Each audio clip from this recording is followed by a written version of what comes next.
Welcome to the back porch. This post is entitled 3 Ways That Reading Stories Can Heal the Soul. When I sit down and read a story, I'm never quite sure what's going to happen. Near the end of one tale I read of a 13-year-old boy, I broke into sobs. A 1,000-page novel so entranced me the first time that I read it that I decided to read it 2 more times. And a modern-day myth forever etched into me how I should see myself as a man. All 3 of these experiences, and many others, have brought healing into my soul. The 13-year-old boy was Jody from The Yearling, and as I read of his grief, it surfaced losses that I had felt at that age, losses that I needed to grieve in order to find hope. The 1,000-page novel was The Brothers Karamazov, and I found myself longing to follow in the footsteps of Brother Alyosha and his heroic struggle to push past evil and find God.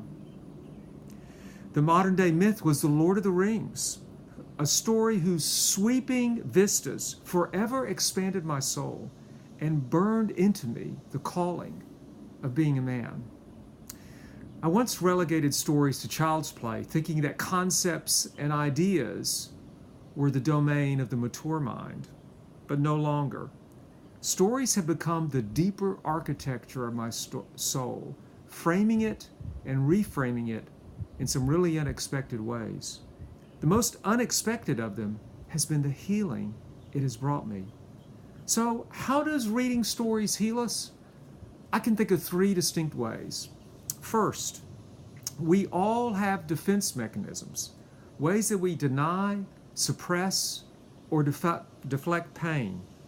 Life, as we know it now, is wounding, and instinctively, we try to protect ourselves from further harm. Tragically, though, our defenses end up shutting down our hearts and shutting out the presence of God. But stories have a subversive manner about them.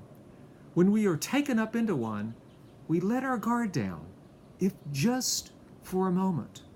But that moment is enough to let desire surface, for grief to sting, and for joy to envelop. We put down the story and feel strangely alive. The healing has begun. Second, stories give us the chance to enter the world of the hero. We find ourselves identifying with the hero of the story, feeling the struggles and rejoicing in the victories. In that identification, something really vital is happening. We are being drawn out of shame and regret over ourselves and up into the character we aspire to be. We try on the hero's virtues, much like children dress up and play act their favorite heroes. In the place of shame or regret, hope roots and springs up. We're not stuck. Change is possible, even heroic change. The healing is continuing. Third, finally, stories expand our horizons and enrich our souls. We are born with a longing to connect, to widen the reaches of our individual self. Sin is a refusal to listen to that longing, to stay landlocked in our own stories, to believe that the whole world rotates around our own existence. But stories open a door for us to listen and follow that longing. We can travel to places we would never go, live in times we would never know, and feel joys we would have never found.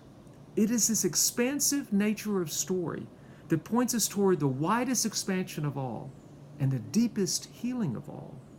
It is the healing that the New Testament parades throughout its pages, union with Christ himself. Isaiah carved out this remarkable statement about Jesus.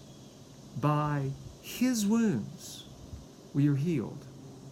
Isaiah 53, verse 6. I believe that the wounding of Jesus set loose a titanic river of healing for all humanity. That healing still washes over the surfaces and strata of our civilization and trickles down into the stories we read and love. I have felt those trickles as they have touched those wounded places in my soul, and I am forever grateful. I'm also looking forward to the next story I pick up and read.